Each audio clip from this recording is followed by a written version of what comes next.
Estamos começando mais um episódio do podcast Passando a Boiada. Hoje abordando a cúpula do clima.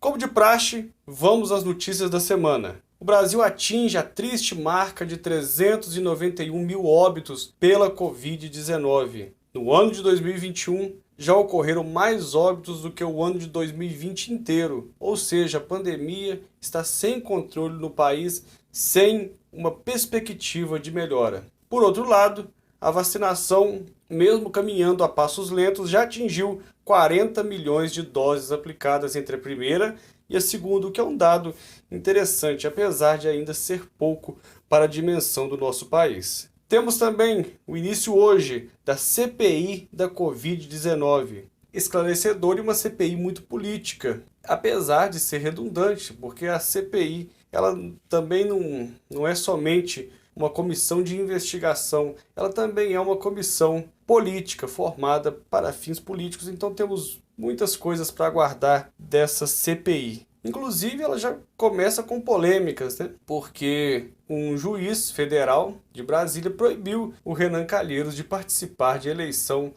para relator da CPI da Covid, tendo em vista que o Renan Calheiros tem sido um crítico do governo, apesar de prometer um parecer técnico, ele tem sido um grande crítico do governo. Por outro lado, não há eleição para relator da CPI. É o presidente que escolhe. Então, essa liminar que foi solicitada pela deputada Carla Zambelli é sem pé e sem cabeça e não há nenhum respaldo jurídico e, pelo que andei acompanhando, o Senado não vai considerar essa liminar. E a cúpula do clima aconteceu em meio à maior crise sanitária dos últimos 100 anos. E é sobre isso que nós vamos abordar no podcast de hoje.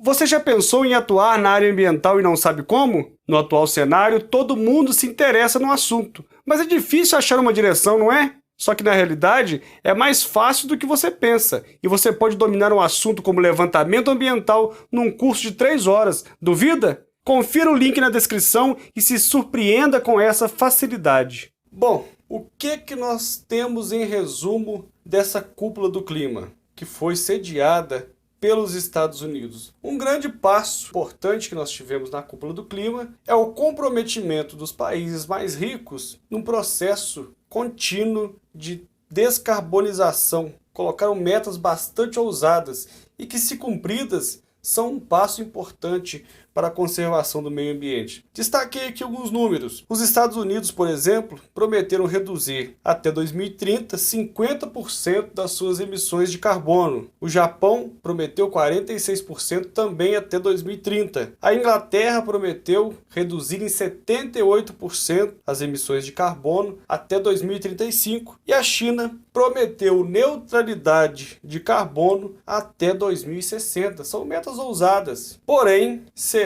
bastante importantes para a humanidade, para a conservação da vida na Terra. E o Brasil? Como o Brasil se comportou na cúpula do clima? Havia uma grande ansiedade, até alguns programas que abordamos anteriormente, de como seria o comportamento do Brasil. Estavam naquela expectativa: o Brasil vai vir com um discurso negacionista? Ou o Brasil vai vir como um mendigo pedindo ajuda aos países para conseguir consolidar as suas propostas ambientais? Então havia algumas expectativas, algumas especulações nesse sentido. Porém, o discurso do presidente Jair Bolsonaro foi um discurso irreconhecível. Ele veio com um tom muito conciliador e trazendo promessas também ousadas e estranhas quando observamos o comportamento do governo até então. Mas julgo como muito positivo o discurso do presidente Jair Bolsonaro. O que ele trouxe de promessa? Zerar o desmatamento ilegal até 2030, uma meta bastante ousada e que, se cumprida, acho que é um passo fundamental para o Brasil. Prometeu também neutralidade climática até 2050. O que a gente tinha antes, o prazo que a gente tinha antes para essa neutralidade climática era até 2060, então ele reduziu 10 anos na busca por essa neutralidade. Prometeu fortalecer